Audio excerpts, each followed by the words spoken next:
আল্লাহকে যারা বন্ধু বানায়, রাসূলকে যারা বন্ধু বানায় এবং ঈমানদারকে যারা বন্ধু বানায়, এই বন্ধুত্বের সম্পর্ক ক্ষণস্থায়ী না চিরস্থায়ী।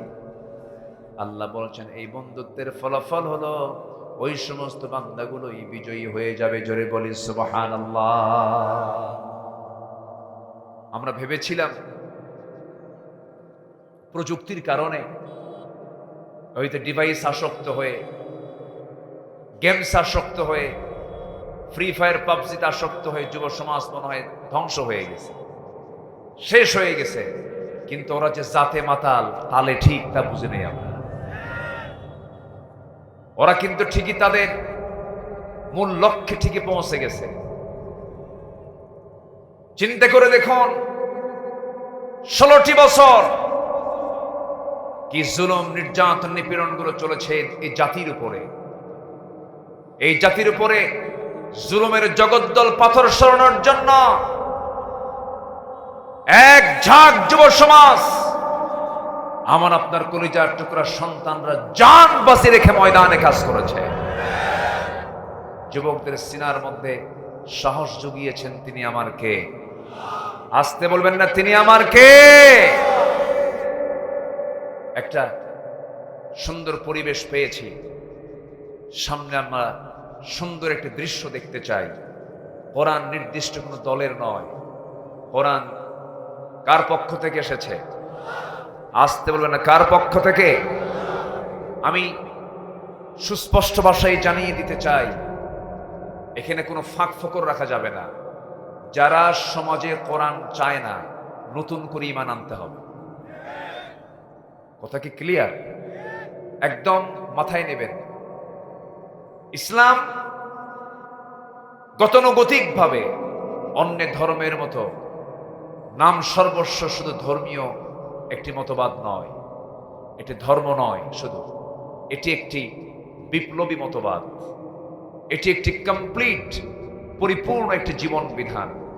ইসলাম এমন একটি বিধানের নাম যার মধ্যে রয়েছে নখ কাটার বিধান পর্যন্ত। নখ কাটবেন কেমন? ইসলাম এমন একটি বিধানের নাম, এমন কোন জায়গা নাই যেই জায়গায় ইসলাম চলবে না। বরঞ্চ ইসলাম যেখানে চলবে সেখানে সবকিছু অচল হয়ে যাবে। সুতরাং মুসলিম, অ্যাজ এ মুসলিম, যারা ইসলাম চেতনায় যারা বিশ্বাসী, সবার কাছে আমার উদাত্ত আহ্বান থাকবে এটাই যে আকাশ যেমন আল্লাহর নিয়মে চলে, বাতাস যেমন আল্লাহর নিয়মে চলে, সূর্য যেমন আল্লাহর নিয়মে চলে, চন্দ্র যেমন আল্লাহর নিয়মে চলে, আমার মাথা থেকে পা পর্যন্ত রক্ত প্রবাহ প্রত্যেকটা অঙ্গ প্রত্যঙ্গ যেমন আল্লাহর নিয়ম মাফিক চলে, ঠিক তেমনি জমিনের প্রত্যেকটি অঙ্গনে অঙ্গনে আমরা আল্লাহর বিধান অনুযায়ী সমাজ, দেশ, রাষ্ট্র আমরা দেখতে চাই। দেখতে চান কারা কারা? হাত উঁচু করে দেখেন মুসলমান।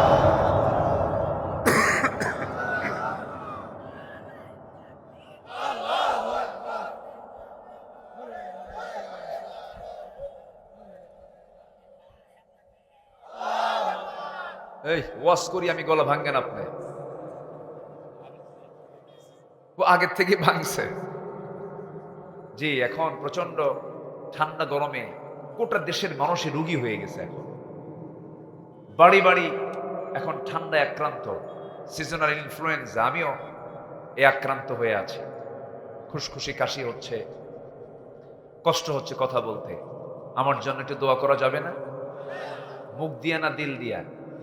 একটু দিল দিয়ে দোয়া করবে, আল্লাহ যেন সিহহাতে কুল্লিয়া দান করেন। আমাদের কথা যদি বন্ধ হয় তাহলে কত মানুষ হক থেকে বঞ্চিত হবে।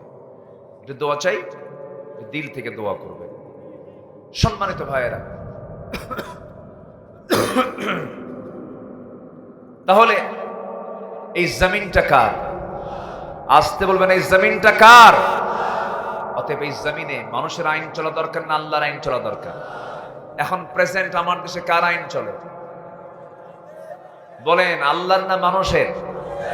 এই 53 বছর চলতেছে কাদের? মানুষের। এ পর্যন্ত কি পাইছি আমরা আল্লাহর আইন? পাইছি? কি এমনি এমনি দোয়া করলে আসবে? আমার নবীজি চালু করেছিলেন মানুষের আইন না আল্লাহর আইন? কার আইন চালু করেছিলেন? তাহলে আমরা যে নবীর উম্মত, সেই নবী যদি আল্লাহর আইন দিয়ে সমাজ চালান, আপনি কোন নবীর উম্মত হয়ে, সেই নবীর উম্মত হয়ে আপনি কেন মানবেন না? আপনি যদি তা না মানেন, আপনার মধ্যে মুনাফিকি স্পষ্ট। সম্মানিত ভাইয়েরা, বহু কথা আছে। আজান হয়ে যাবে, সমস্যা নাই, কোনো টেনশন নাই, আমরা সময় মতো নামাজ পড়বো। জোরে বলি ইনশাআল্লাহ।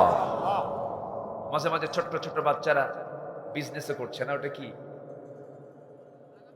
বাদাম, কি সুন্দর ছোট্ট ছেলে কাজ করে খাচ্ছে। আল্লাহ কোন মায়ের সন্তান, আল্লাহ বরকত দিয়ে দাও। জোরে বলি আমিন, জোরে বলি আমিন। সম্মানিত ভাইয়েরা, সম্মানিত বন্ধুগণ, একটা দেশের একটা নাগরিকের দাম কত? সাইয়েদনা ওমর ফারুক বলেছেন, ফোরাত নদীর তীরে একটা কুকুর যদি অনাহারে মারা যায়, ইরাকের রাস্তা খারাপের কারণে গর্তের মধ্যে কোনো উটের পা পড়ে যদি উটের পা ভেঙে যায়, উটের পা কেন ভাঙলো আর কুকুর কেন মারা গেল, এটার জন্য আল্লাহর সামনে আমাকে এটার জবাব দিতে হবে। তাহলে যে ওমর কুকুরের পা, কুকুরের জীবন আর উটের পা নিয়ে টেনশন করতেন, তাহলে সেই রাষ্ট্রে একটা মানুষের দাম কি ছিল? একটা নাগরিকের দাম আছে না নাই বলেন তো? আসতে বলবেন না, আছে না নাই? কি দামটা পেয়েছিলাম 16 বছর। আয়না ঘর বানিয়েছিল তারা। দুজনকে আমি কথা বলেছি, এদেশের সেনা কর্মকর্তার ইতিহাসে সর্বোচ্চ নম্বর পাওয়া বর্তমান সেনাবাহিনী প্রধানের তিনি শিক্ষক, ব্যারিস্টার আব্দুল্লাহ আমান আজমি। আমি তার সঙ্গে প্রায় কয়েক ঘন্টা কথা বলেছি। উনি বললেন, এই 8টা বছর আয়না ঘরে থেকে আমি কোনোদিন টাটকা খাবার খেতে পারিনি। 3-4 দিনের বাসি পুরনো খাবার ড্রেন থেকে পানি তুলে খেয়েছি। 8টা বছর আমার এই 2 চোখ আল্লাহর দেওয়া নিয়ামত সূর্যের চেহারা দেখতে পায়নি। প্রত্যেকটি সন্ধ্যা কাটতো আমার জীবনের শেষ সন্ধ্যা মনে করে। এমন করে তাদের জীবনগুলো পার করেছে। 8টি বছর সময় তারা পার করেছে। ব্যারিস্টার আরমান একজন সুঠাম দেহের মানুষ, সুখে কাঠখড়ি হয়ে গেছেন। তিনি বললেন, আমার আব্বা শহীদ মীর কাসেম আলী রাহিমাহুল্লাহ, আমার আব্বা যে তিনি শাহাদাত বরণ করেছেন, তাকে যে ফাঁসির মঞ্চে ঝুলিয়ে মারা হয়েছে, আমি জানতাম না। আমি 8 বছর পর যেদিন আয়নাঘর থেকে বের হয়েছে, সেদিন জানতে পেরেছে আমার আব্বা দুনিয়া থেকে বিদায় নিয়েছে। কত বড় জুলুম আর অত্যাচার হলে পরে, কত বড় পাপিষ্ঠর নরধাম হলে পরে এই আচরণগুলো জাতির সঙ্গে করতে পারে। তবে এটার সুস্পষ্ট জবাব দেব আমরা আল্লাহর জমিনে দিন কায়েমের বাস্তবায়নের মধ্য দিয়া। জোরে বলি ইনশাআল্লাহ। সবাই রাজি আছেন তো? কিছু কাজ আমার আপনার করা যাবে না, তাহলে আল্লাহ পাক আমাদের হাতে সেই ক্ষমতা দিয়ে দিবেন। যেরকম ইনশাআল্লাহ আমরা 15টা নিষিদ্ধ কাজ করব না। আল্লাহর দেওয়া বহুগুলো নিষিদ্ধ কাজ আছে, এর মধ্যে কিছু নিষিদ্ধ কাজ আছে, যেরকম শিরকের কাজ করা যাবে না।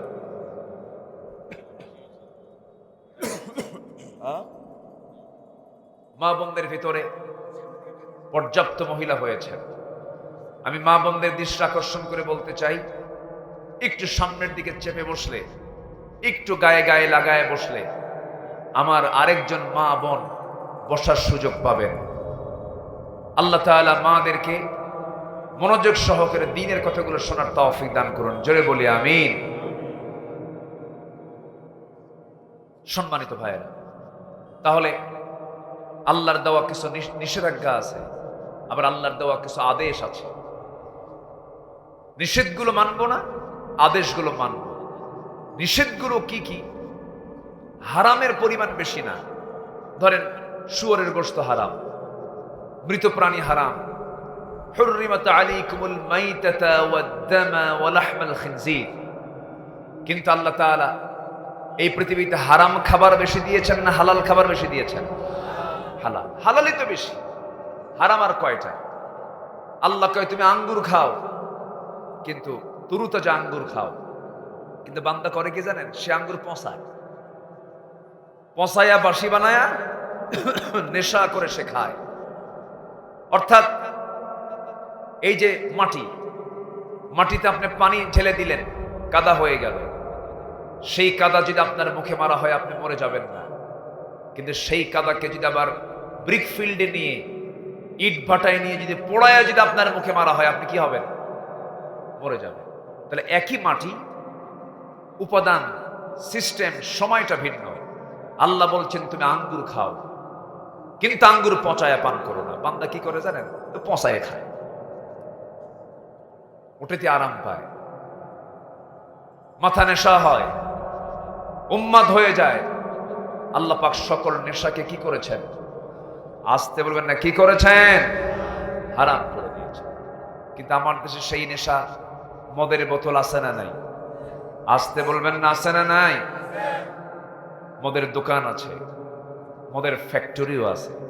আবার ওই ফ্যাক্টরি উদ্বোধন করার জন্য কিছু হুজুরকে ভাড়া করে, হুজুরকে নিয়ে যে বলে হুজুর সুন্দর করে দোয়া করে দিবেন। হুজুর দোয়া করে, আল্লাহ এই মদের ফ্যাক্টরিতে তুমি আল্লাহ বরকত বাড়ায়া দাও, এই দোয়াও কর। বিগত 16 বছর বিগত সরকারের দালালি করেছে এমন আলেমও আছে না নাই? সরকারি খরচে তারা হজে গেছেন, অনেক সুযোগ সুবিধা গ্রহণ করেছেন। এই 16 বছর অনেক আলেমের নামে একটা মামলা তো দূরের কথা, একটা গায়ে কাটার আঘাতও লাগে না। আমাদেরকে কি বুঝান? আমরা কিছুই বুঝি না। দল নিষিদ্ধ হয়েছে মাত্র একটা, ইসলামী দল। আরো কি দেশে ছিল না? আজ থেকে ছিল না, কিন্তু গুণে গুণে নিষিদ্ধ করেছিল কয়টা দল? একটা দল। 51টা ইসলামী দল আছে আমার দেশে, বিভিন্ন দলে ভাগ হয়ে 51টা। এর মধ্যে একটা দলকে নির্দিষ্ট করেছিল। হয়তো আমি আপনি হক না চিনলেও বাতিল কিন্তু ঠিকই হক চেনে। ওরা জানে কোনটা হক। বাতিলের বন্দুকের নল যেদিকে তাকানো থাকে সেটাই হচ্ছে একমাত্র হক দল। বুঝে নেন, আকলমন্দ ইশারা বাসাত। সচেতন ব্যক্তির জন্য কিছু লাগে না, ইঙ্গিতটাই যথেষ্ট। আমার বন্ধুগণ, কোনো হারাম কাজে যাওয়া যাবে না, কোনো নিষিদ্ধ কাজে যাওয়া যাবে না। হারামকে আমরা বর্জন করব। এর মধ্যে 1 নাম্বার হলো শিরকের কাজে আমরা যাব না। আমাদের দেশে শিরকের কাজ আছে না নাই? আসতে বলবেন না, আছে না নাই? যেমন বাচ্চা হয় না, সন্তান হয় না, চলে যায় মাজারে মাজারে ছাগল জব করে নিয়ে। এগুলো আছে নাকি এলাকায় জানি না, আছে নাকি? কবর পেলে পরে কবরে সেজদা দিয়ে দেয়। পীর সাহেবকে পাইলে পরে পীর সাহেবকে বিশাল বড় মনে করে পীর সাহেবের পা পর্যন্ত সেজদা দিয়ে দেয়। সম্পূর্ণ হারাম এগুলো।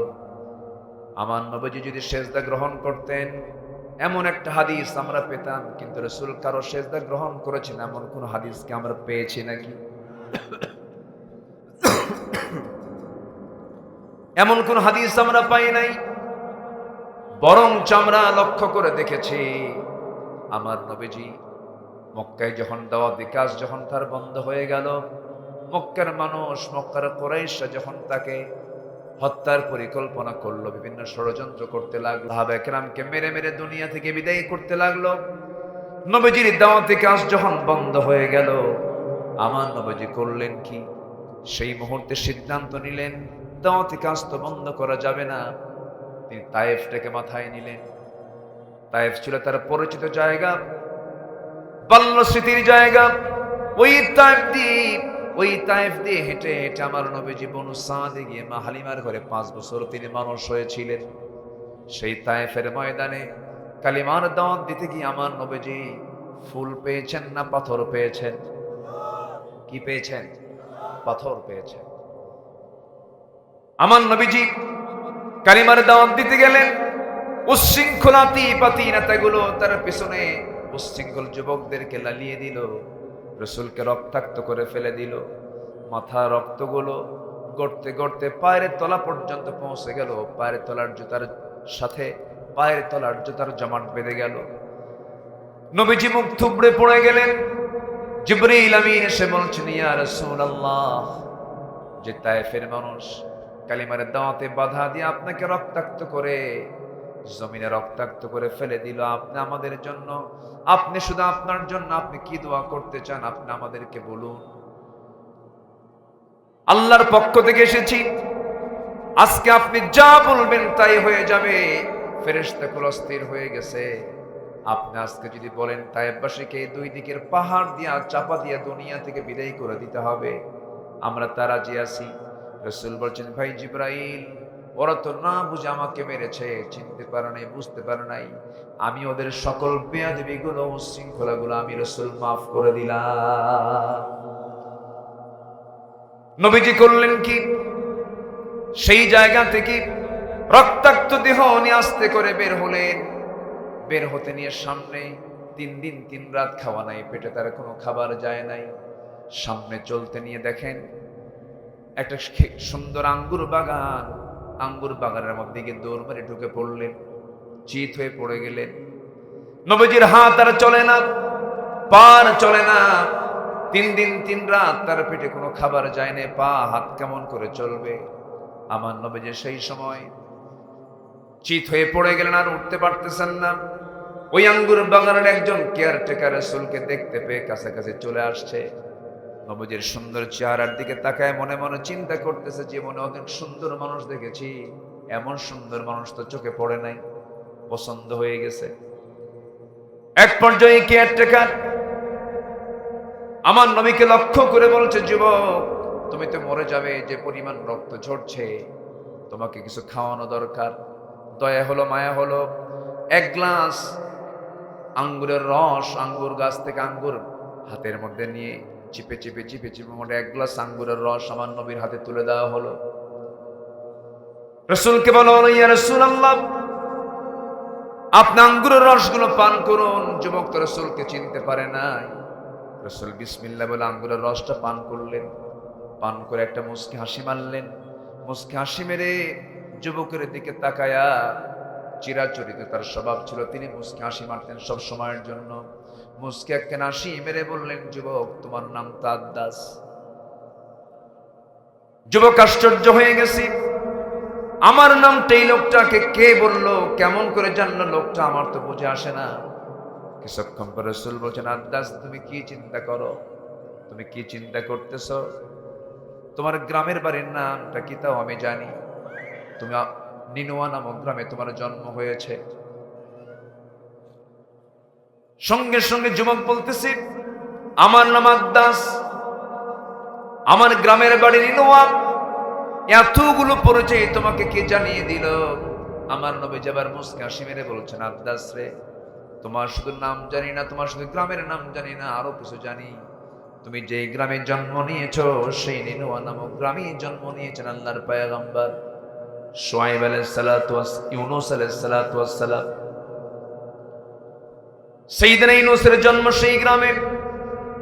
এবার আদ্দাস মনে মনে চিন্তা করতেছে, এত কিছু ঘটনা এই লোকটার কেমন করে জানা হলো। এবার রাসূল বলছেন, আদ্দাস রে, তুমি মনে মনে কি চিন্তা করো, কি চিন্তা করতেছো? এবার বলতে, আপনি নবীর খবর জানলেন কেমনে? আমার নবীজি বলছেন, আদ্দাস, একজন নবীর কাছে তার একজন নবীর খবর থাকতেই পারে। জোরে বলি সুবহানাল্লাহ। মুজিজা প্রকাশ পেয়ে গেল। আদ্দাসের বুঝতে দেরি হলো না যে উদ্দেশ্যে আমি এই ঘটনাটা টান দিয়েছি, উদ্দেশ্যটার মূল পয়েন্ট এই জায়গায়। আমার নবীজি যখন বলে ফেললেন, সঙ্গে সঙ্গে আদ্দাস করলো কি, সে ছিল খ্রিস্টান। কি ছিল? খ্রিস্টান ছিল। খ্রিস্টানি কায়দায় 2টা হাত নিয়ে আমার নবীর পায়ের কাছে চলে গেছে, রাসূলকে সেজদা দিয়ে ধন্য করবে। 2টা হাত নিয়ে নবীজির 2 পায়ের কাছে নিয়ে চলে গিয়ে রাসূলকে সেজদা দিয়ে ধন্য করবে। আমার রাসূল সেজদা গ্রহণ করলেন না। চট করে 2টা হাত দিয়ে তার 2টা হাত শক্ত করে ধরলেন। বুকের সঙ্গে বুক লাগায় বলছেন, আদ্দাস তুমিও বান্দা আমিও বান্দা, তুমি আল্লাহর বান্দা আমিও আল্লাহর বান্দা, বান্দা হয়ে বান্দাকে কখনো সিজদা দেওয়া যাবে না। এই কথা বলার সঙ্গে সঙ্গে আদ্দাস আমার নবীর হাতে হাত রেখে বলতেছে, আপনি জানলেন নবী, কোনো সন্দেহ না, আমাকে পড়িয়ে দেন। আশহাদু আল্লা ইলাহা ইল্লাল্লাহ ওয়াহদাহু লা শারীকা লাহু ওয়া আশহাদু আন্না মুহাম্মাদান আবদুহু ওয়া রাসূলুহু। জিকির করি লা ইলাহা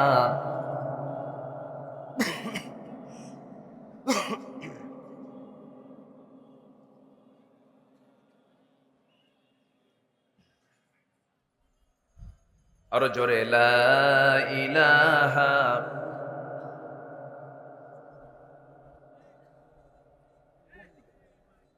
আরো জোরে লা ইলাহা লা ইলাহা ইল্লাল্লাহ সুবহানাল্লাহ ওয়ালহামদুলিল্লাহ লা ইলাহা ইল্লাল্লাহ মুহাম্মাদুর রাসূলুল্লাহ সাল্লাল্লাহু আলাইহি ওয়াসাল্লাম। আমার বন্ধুগণ, এই মস্তক কারোর সামনে সঁপিয়ে দেওয়া যাবে? যাবে? যদি সঁপিয়ে দেওয়া জায়েজ হতো, আমার নবীর জীবনে এমন কিছু আমরা দেখতে পেতাম। এমনকি আমার নবীর কবরে আল্লাহ তাআলা আমাকে অসংখ্যবার নিয়েছেন, গিয়েছি, জিয়ারা করেছি, একটা বারও দেখলাম না আমার নবীর কবরে কেউ ফুল জমা দিয়েছে। যদি কোনো কবরে ফুল দেওয়া যদি জায়েজই হতো, গোটা পৃথিবীর সব ফুল কি আমার নবীর কবরে গিয়ে জমা হতো?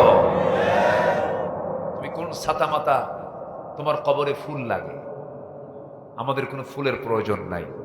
আমরা ওইরকম শিরকের কাজে আমরা যেতে চাই না, ঠিক কিনা বলেন? আসতে বলবেন না, জোরে বলুন ঠিক কিনা। শিরকের ধারে পাশে আমরা যাব না। যে নেতা আপনাকে শিরকের দিকে ডাকবে, যে নেতা আপনাকে দুনিয়ার আইনের দিকে ডাকবে, যে দলের দলীয় সভায় নামাজ লাগে না, জনসভায় নামাজের জন্য নেতাও ডাকে না, কর্মীও ডাকে না, যে নেতৃত্বে নামাজের কোনো ইঙ্গিত নাই, সেই নেতৃত্বের মুখে আমরা জুতা মারি, থুতু মারি।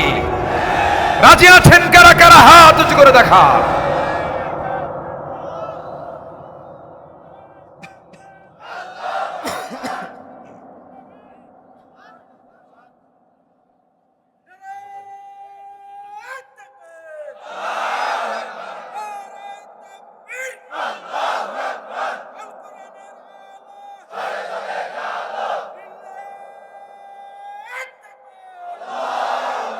আল্লাহ কবুল করুন, জোরে বলে আমিন। এই মুক্ত মঞ্চে স্লোগান দিতে দেয়নি 16 বছর। স্লোগান দিলেই বলতে এটা জঙ্গিবাদের স্লোগান। সম্মানিত ভাইয়েরা, সম্মানিত বন্ধুগণ, দিন যখন ফিরে পেয়েছি, আমরা দিন বিজয়ের পতাকা নিয়ে বাসায় বাড়িতে ফিরবো ইনশাআল্লাহ। এটা মাথায় রাখতে হবে। সম্মানিত বন্ধুগণ, তাহলে 15টা নিষেধাজ্ঞা আল্লাহ, এর মধ্যে 1 নাম্বার শিখে নিলাম, শিরকের কাজে আমরা কেউ যাব। আল্লাহর আইন ছাড়া যারা দুনিয়ার আইন চায় এরাও মুশরিক। এরা কি? মুশরিক।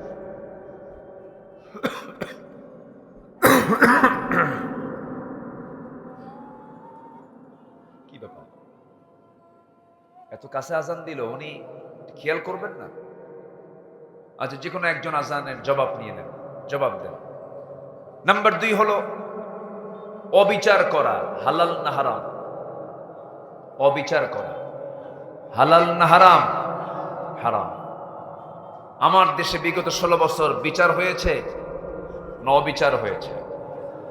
আল্লামা সাইদির মামলা ছিল 71 সালে। সেই মামলার যিনি বাদী, সেই মামলার যিনি সাক্ষী, সাক্ষীর জন্ম হলো 76 আর ঘটনা 71। কি কথা কি বুঝতেছেন আপনারা? সুখরঞ্জন বালির সাথে আমি গত 18 অগস্ট সুখরঞ্জন বালির সাথে আমি প্রায় ঘন্টাখানেক কথা বলেছি। যে আল্লামা সাঈদীর 1 নম্বর সাক্ষী ছিল, তার বিরুদ্ধে সাক্ষী দেওয়ার জন্য তাকে ডাকা হয়েছিল। উনি কোর্টে গিয়ে তার পক্ষে সাক্ষী দিয়েছে। একটা হিন্দু মানুষ, একটা হিন্দু ভদ্রলোক। আমি তাকে বলেছি যে দাদা বাবু, আপনার ইমানের যে জোর, আপনার বিশ্বাসের যে জোর, আপনার যে সততা, শুধু একটাবার কালেমা পড়বেন, জান্নাত পেতে আপনার বেশি বেগ পেতে হবে না। আমি তাকে কালেমার দাওয়াত দিছি। সম্মানিত ভাইয়েরা, বিচার করব আমরা ব্যাঠিক না সঠিক, ব্যাঠিক না সঠিক, সঠিক বিচার। ইআদিলু হুয়া আকরাবু লিত্তাকওয়া ওয়ালা তাত্তাবিউল হাওয়া আন তা'দিলু। সঠিক বিচার তোমরা করো, প্রবৃত্তির ইত্তেবা করবে না, মন যা চায় তা করবে না, বিচার যা হয় তাই তুমি করবে, ঠিক কি না? এটা কার কথা? আসতে বলবেন না, কার কথা? আল্লাহর। আল্লাহ রাব্বুল আলামিন বলেন, ইয়া আইয়ুহাল্লাযীনা আমানু আমানুত্তাকুল্লাহ আমানু ইয়া আইয়ুহাল্লাযীনা আমানু। আল্লাহ রাব্বুল আলামিন ইমানদারদেরকে ডাক দিয়ে বলছেন, আনতু আদ্দুল আমানাতি ইলা আহলিহা ওয়া ইযা হাকামতুম বাইনান নাসি আন তাহকুমু বিল আদল ইন্নাল্লাহা নি'মা ইয়া'iযুকুম বিহ। জোরে বলুন আল্লাহু আকবার। তোমরা আমানতটাকে পূর্ণ করো এবং যখন তোমরা বিচার কার্য করতে যাবে সেই সময় তোমরা সঠিক বিচার করবে। আর সঠিক যে বিচার করে সেই হলো প্রকৃত মুত্তাকি। সঠিক বিচার তোমরা করবে। আমার বন্ধুগণ, আমার নবীর সময় কোন একজন মহিলা চুরি করে ধরা পড়েছিল। ওই মহিলা ছিল সম্ভ্রান্ত পরিবারের একজন মহিলা, সামাজিক মর্যাদা ছিল, চুরি করে ধরা পড়ে গেছে। রাসূল বললেন, কোনো কথা নাই, তার হাত কেটে দাও। সেই মহিলার আত্মীয় স্বজন এসে ওমরে ফারুকের বাড়ি ঘর তারা ভারী করে ফেলেছে। বলতেছে, ওমর, তোমার কথা অন্তত রাসূল শুনবেন, এই মহিলার শাস্তিটা লঘু করা যায় কেমন করে? সাইয়েদনা ওমর ফারুক রাদিয়াল্লাহু আনহু নবীর সামনে এসে বলছেন, আমিরুল মুমিনিন, ইয়া রাসূলুল্লাহ, আমি ওমর আপনার কাছে এসেছি। সম্ভ্রান্ত পরিবারের একজন মহিলা চুরি করে ধরা পড়েছে, দেখুন তো তার জন্য শাস্তি লঘু করা যায় নাকি? আমার নবীজি চেহারা রক্তিমাকার ধারণ করলো। রাসূল ক্ষেপে গিয়ে রেগে গিয়ে বলছে, ওরে ওমর, তোমার দারাজ কণ্ঠ কোথায় গেল? তোমার সেই তেজোদ্দীপ্ত হৃদয় কোথায় গেল? তুমি যে নারীর জন্য সুপারিশ করতে এসেছ, সেই সম্ভ্রান্ত পরিবারের মেয়ে ফাতিমা চুরি না করে যদি আমার কলিজার টুকরা মেয়ে ফাতিমা বিনতে মুহাম্মদ চুরি করে ধরা পড়তো, আমি রাসূল সবার চোখের সামনে আমি বাপ হয়ে আমার মেয়ের হাতটা কেটে দিতাম। আইন সবার জন্য, আসতে বলে, আইন সবার জন্য সমান। সাইয়েদনা ওমর ফারুক রাদিয়াল্লাহু তাআলা আনহু ঘোড়া কিনতে গেছেন বাজারে। ঘোড়া বিক্রেতার কাছ থেকে দরদাম ঠিক করে ঘোড়া কিনলেন। ঘোড়া কিনে নিয়ে টাকাও বুঝাইয়া দিলেন। কেনা ঘোড়ার উপরে তিনি একটু উঠলেন, ঘোড়াটা দাবড়ালেন। কিছুক্ষণ চালাতে না চালাতেই 4-5 কিলোমিটার চলতে নেই হঠাৎ করে ঘোড়ার 4টা পা অকেজো হয়ে গেছে। উনি খেপে গেলেন। খেপে গিয়ে সোজা ঘোড়া বিক্রেতার কাছে গিয়ে বলেন, এই, তুমি কি আমার সঙ্গে তামসা করছো? তুমি আমার সঙ্গে এরকম মজা করতেছ? একটা অসুস্থ ঘোড়া তুমি আমার কাছে কেন বিক্রি করলাম? এই ঘোড়া নেব না, ঘোড়ার ব্যাক নাও, টাকা দাও। ঘোড়া বিক্রেতা বলতেছে, আল্লাহি, আল্লাহর কসম করে বলে, আমিরুল মুমিনিন, আমি আপনাকে অসুস্থ ঘোড়া দেইনি। আমার মালিকানায় ঘোড়াটা সুস্থই ছিল। আপনার মালিকানায় যাওয়ার পর অসুস্থ হয়ে পড়েছে, লেনদেন হয়ে গেছে। আমি আপনার এই আমার বিক্রিত ঘোড়াটা আমি কিনতে পারবো না, আমি ফেরত নিতে পারবো না। ওমর ফারুক রাদিয়াল্লাহু তাআলা খেপে গেলেন, রেগে গেলেন। এক পর্যায়ে বলেই ফেলেন, না, এই ঘোড়া আমি নেব না, তোমাকে ফেরত নিতেই হবে। শেষমেশ ঘোড়া বিক্রেতা বলছে, আমিরুল মুমিনিন, আমি আপনার বিরুদ্ধে কেমনে যাই, কেমনে কথা বলি, ঠিক আছে আমারটাও ব্যাঠিক, আমি আপনারটাও সঠিক বলবো না, কিন্তু দুজনের যে এই মতবিরোধ হয়েছে এটার জন্য আমি আদালতে গিয়ে আপনার বিরুদ্ধে মামলা দেব। যাও মামলা দাও। মামলা হয়ে গেছে। একজন সাধারণ ঘোড়া বিক্রেতা মামলার বাদী হয়ে কোর্টে হাজির হচ্ছে। একজন খলিফার বিরুদ্ধে সাধারণ একজন ঘোড়া বিক্রেতা কোর্টে গিয়ে মামলা করার অধিকার পাচ্ছে। আল্লাহু আকবার বলবেন না? সাইয়েদনা ওমর ফারুক রাদিয়াল্লাহু তাআলা আনহু তিনিও রাজি হয়ে গেলেন, তিনিও চলে গেলেন, কোর্টের শরণাপন্ন হয়ে গেলেন। ঘোড়া বিক্রেতাও চলে গেছে, খলিফা ওমরও চলে গেছেন। কোর্টের বারান্দা দিয়ে ভিতরে যখন ঢুকতে নিয়েছেন, বিচারপতি, আঞ্চলিক বিচারপতি ওমর ফারুককে চেনা মাত্রই চেয়ার থেকে দাঁড়ায় বলছে, আমিরুল মুমিনিন, আপনি আদালত প্রাঙ্গণে কেন, কি হয়েছে আপনার? সাইয়েদনা ওমর ফারুক বললেন, বিচারপতি, আমার সম্মানে আপনি দাঁড়াবেন কেন? আমিও এখানে বিচার প্রার্থী হয়ে এসেছি, সবাই বিচার প্রার্থী হয়ে এখানে এসে থাকে। আপনি অমর, আপনি আমার দিকে অমর চিন্তা মনে করে আপনি আমার দিকে তাকাবেন না। যে মামলা জমা হয়েছে এই মামলার সঠিক শুনানি সম্পূর্ণ করে আপনি সঠিক রায়টা আপনি দিয়ে দিবেন। বিচারপতি বলতেছে, আমিরুল মুমিনিন, কি সমস্যা বলুন। তিনি বলছেন, আমি একটা ঘোড়া কিনেছি এই ঘোড়া বিক্রেতার কাছ থেকে। ঘোড়াটা আমি সুস্থ ঘোড়া কিনেছিলাম, সুস্থ মনে করে কিনেছিলাম, কিন্তু ঘোড়া কেনার পরপরই ঘোড়াটা অসুস্থ হয়ে পড়ে। সে আমাকে অসুস্থ ঘোড়া দিয়েছে, আমি অসুস্থ ঘোড়া নেব না। কিন্তু তার দাবি হলো আমি অসুস্থ ঘোড়া আমি আপনাকে দেই নাই। দুজন এই মতবিরোধ হয়েছে, কি ফয়সালা হবে আপনি ফয়সালা দিয়ে দেন। সঙ্গে সঙ্গে ওই বিচারপতি খলিফা ওমরকে লক্ষ্য করে বলছে, আমিরুল মুমিনিন, আল্লাহর কসম করে বলি, আমি কোনো পক্ষকে জিতিয়ে দেবার জন্য আমি কোনো রায় দেব না। আমি যতটুকু শুনলাম দুপক্ষের কথা, এই জায়গায় সবচাইতে বেশি আমার ব্যাপারে সিদ্ধান্ত, আমি যে সিদ্ধান্তটা নিয়েছি, আমার রায়টা আসতেছে সম্পূর্ণ ঘোড়াওয়ালার পক্ষে, আপনার পক্ষে রায়টা যায় না। আমি আপনার পক্ষে রায় দিতে পারলাম না। সাইয়েদনা ওমর ফারুক রাদিয়াল্লাহু আনহু মুস্কি একটা হাসি মেরে বলছেন, ঠিক আছে, আপনি আমার বিরুদ্ধে রায় দিলেন, কিন্তু রায়টা কেমন করে দিলেন একটু বুঝায় দেন। সঙ্গে সঙ্গে বিচারপতি কাজী শুরাই ইবনুল হারিস আল কিন্দি রাহমাতুল্লাহ আলাইহি তিনি বলছেন, আমিরুল মুমিনিন, আপনি আমার আমির, আপনার রাষ্ট্রে আমি একজন নাগরিক, আপনি বিচারপতির বিচারপতি, আপনি সকল মুসলমানদের আমির আপনি। কিন্তু আমি দুপক্ষের কথা শুনে যতটুকু বুঝতে পারলাম, হায়াত মওতের সকল কিছু আল্লাহর ফয়সালা। আপনি যখন ঘোড়াটা কিনেছেন তখন সুস্থ ছিল, ঘোড়া যখন আপনার মালিকানায় চলে গেছে তখন সে ঘোড়াটা অসুস্থ হয়ে পড়েছে। এই ক্ষেত্রে কোনো ক্রমে আপনি ঘোড়াওয়ালাকে দোষ দিতে পারবেন না। আপনি এখানে আমার সামনে সুস্থ অবস্থায় কথা বলছেন, বাড়ি পর্যন্ত সুস্থ অবস্থায় ফিরবেন, তার গ্যারান্টি আছে নাকি? আমি আপনার পক্ষে রায় দিতে পারবো না, আপনি চলে যান। সাইয়েদনা ওমর ফারুক রাদিয়াল্লাহু তাআলা আনহু সেই দরবার থেকে মাথা একটু নিচু করে মুস্কি হাসি মেরে মেরে ফেরত চলে গেলে। পরের দিন সকালবেলা মজলিসে শুরার বৈঠক চলবে। সমস্ত কেন্দ্রীয় অতিথিরা সব চলে আসছেন, কেন্দ্রীয় নেতৃবৃন্দ সব চলে আসছেন। সকল মন্ত্রী পরিষদের সামনে ওমর ফারুক রাদিয়াল্লাহু তাআলা আনহু বললেন, শোনো, আজকে একটা আশ্চর্য কথা বলবো। কি? একটা বিচারপতি পাইছি যে বিচারপতি ওমরকে না দেখে, সত্য দেখে বিচার করে ওমরের বিরুদ্ধে রায় দিয়েছে। সুবহানাল্লাহ বলবেন না? খুব ভালো লেগেছে। সে ওমরকে দেখে নাই। সেই বিচারপতি কি? খলিফা ওমর নিজেই বলেন, কাজী শুরাই ইবনুল হারিস আল কিন্দি।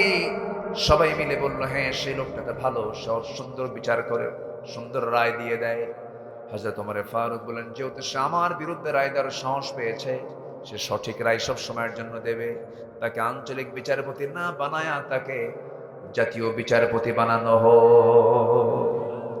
যেরকম সুবহানাল্লাহ।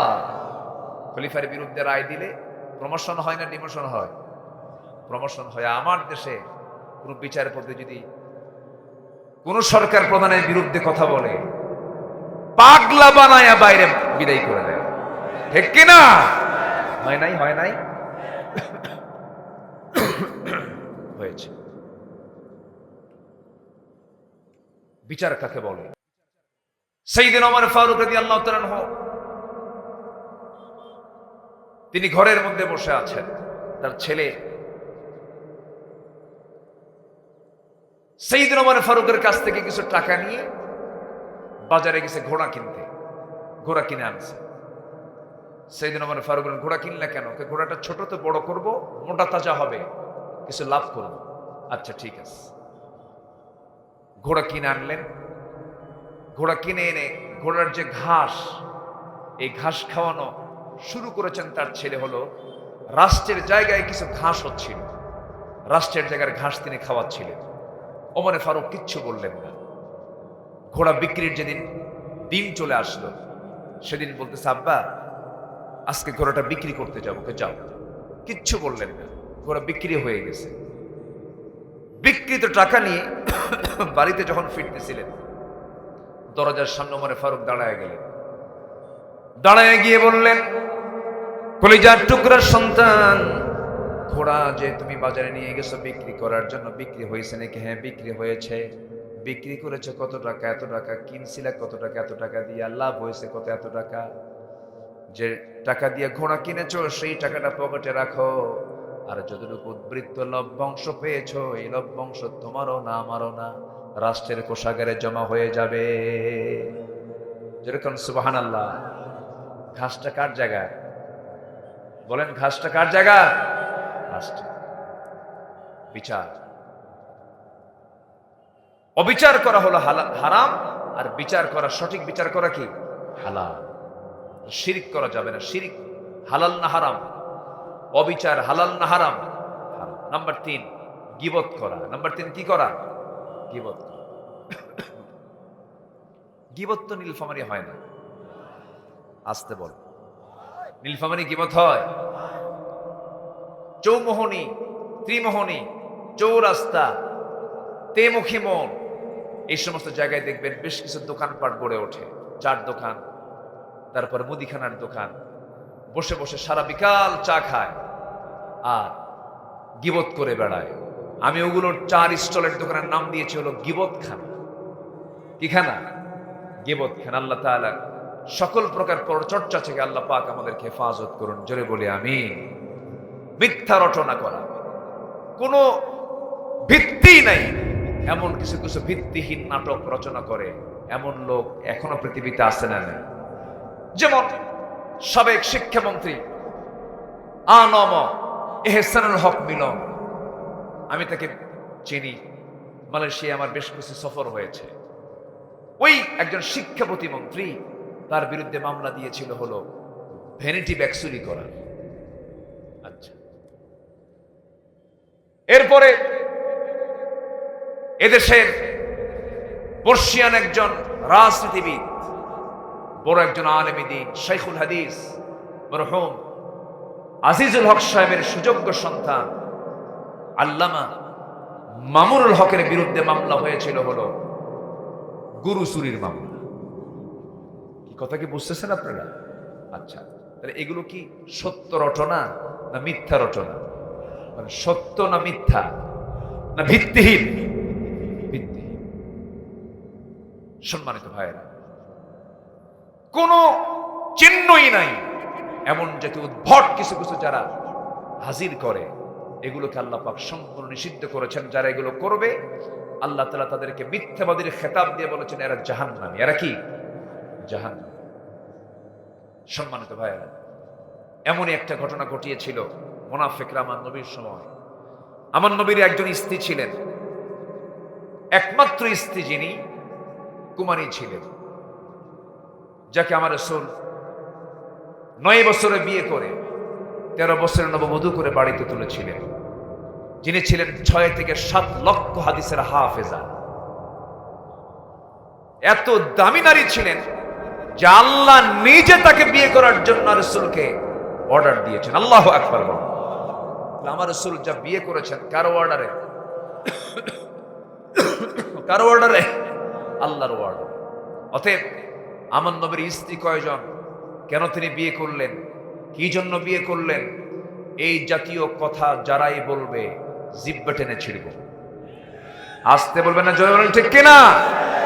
ওরা যেমন 16 বছর আমাদের নামের তালিকা করেছে, এখন আমাদের সময় হয়েছে ওই সমস্ত নাস্তিক মুরতাদদের তালিকা করা, ওই সমস্ত কুলাঙ্গার চরিত্রহীনদের তালিকা করা, যারা জাহাঙ্গীরনগর ইউনিভার্সিটির মতো একটা পবিত্র অঙ্গনকে কলঙ্কিত করে ধর্ষণের সেঞ্চুরি করে মিষ্টি বিতরণ করেছিল। মানিক না, যে ধর্ষণের সেঞ্চুরি করেছে ওটার নামও মানিক। উচিত এই সমস্ত আত্মস্বীকৃত ধর্ষকদের প্রকাশ্যে ধরে ঝুলায়া মেরে এদের রক্ত মাংস হাড় হাড্ডি কুত্তা বিলাই দিয়ে খাওয়ানো দরকার ছিল। রাজি আছেন কারা কারা? হাত উঁচু করে দেখা।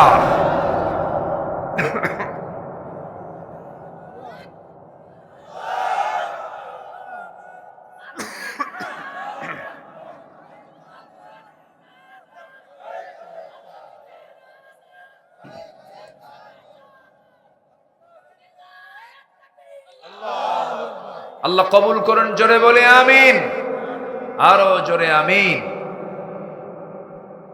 নাম্বার 5, মিথ্যা সাক্ষ্য দেওয়া যাবে না। মিথ্যা সাক্ষী দিলে কোথায় যেতে হবে? আজ থেকে কোথায় যেতে হবে? জাহান্নামে। নাম্বার 6, অন্যায়ভাবে অপরের সম্পত্তি গ্রাস করা যাবে না। লা তাকুলু আমওয়ালাকুম বাইনাকুম বিল বাতিল ইল্লা আন তাকুনা তিজারাতান আন তারাদিন মিনকুম। ব্যবসা ভিন্ন, কারো জায়গা দখল করা যাবে না, কারো সম্পদ দখল করা যাবে না। 5 আগস্টের পরে কিছু অপ্রীতিকর ঘটনা, যেটার সঙ্গে আমারও আমি এটাকে পছন্দ করি না। আপনি বিজয় পেয়েছেন ভালো কথা, কিন্তু অন্যের সম্পদ হজম করার কোন অধিকার আপনার নাই। এটা হারাম, এটা করা যাবে না। আন তারাদিন মিনকুম। নাম্বার 5, পিতামাতা অবাধ্য হওয়া অথবা খারাপ ব্যবহার, এগুলো নিষিদ্ধ, এগুলো হারাম। অনেক লম্বা লম্বা কথা ছিল, আজান হয়েছে আরো আধা ঘন্টা আগে। এই জন্য অনেকে খুব চিন্তায় আছেন, হুজুর নামাজকে আজকে পড়বো না আজকে মাফ হয়ে গেল। অনেকে চিন্তায় আছেন নাকি আপনারা? নামাজ পড়বো আমরা। জাস্ট আমি পয়েন্ট আকারে একটু শেষ করে দিচ্ছি। রেকর্ড হয় তো, কথাগুলো গোটা পৃথিবীতে সাপ্লাই হয়, শুধু আপনি শোনেন না, গোটা দুনিয়া শোনে। তো নাম্বার 7 হচ্ছে মাতা পিতার যারা অবাধ্য এবং খারাপ ব্যবহার যারা করবে, এগুলো হারাম কাজ।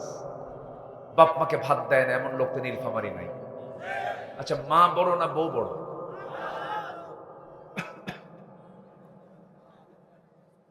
ভালো করেন, মা বড় না বউ বড়? মাহফিলে মা বড়, বাড়িতে বউ বড়, ঠিক আছে না? তাই তো মনে হয়। তবে হ্যাঁ, এটাও সত্য, মার সামনে বউকে ছোট করবেন না, আবার বউয়ের সামনে মাকে ছোট করবেন না। আপনি আপনার বউকে ভেবে ভাববেন না যে মার সামনে আমার বউকে ছোট করলে কি হবে। না, আপনার বউ সে হতে পারে, কিন্তু আপনার বউ আবার আপনার সন্তানের মা, সে কিন্তু একজনের মা। কিন্তু সম্মানের চোখে দেখতে হবে। ইজ্জত করলে আপনি ইজ্জত পাবেন, সম্মান করতে হবে। মায়েরও দাম আছে, বউটারও দাম আছে, তবে মার সমান পৃথিবীতে আর দ্বিতীয় কেউ হতে পারে। নাম্বার 8 হলো সুদ খাওয়া। হালাল না হারাম? সুদ তো এলাকায় নাই। ওয়াজ করে সুদ বন্ধ হবে না, আইন করে সুদ বন্ধ করতে হবে, ঠিক কিনা বলেন? এমন আইন আসুক দেশে, যাকাত চালু হবে, সুদ বন্ধ হবে। জোরে বলি ইনশাআল্লাহ। নাম্বার 9 হলো এতিমের সম্পদ ভক্ষণ করা। হালাল না হারাম? হারাম। নাম্বার 10, পরনিন্দা করা, সম্পূর্ণ হারাম। মিথ্যা প্রতারণামূলক প্রতিজ্ঞা করা। ভাই, আল্লাহর কসম বলতেছি ভাই, এই কাজটা আমি করি নাই, এরকম কসম মারা কিছু মিথ্যুক আছে না নাই বলেন তো? এটা একটা ধান্দাবাজি, এটা হারাম। নাম্বার 12, অপচয় করা। হালাল না হারাম? অপচয় কে করে? আস্তে কয়, অপচয় কে করে? শয়তান।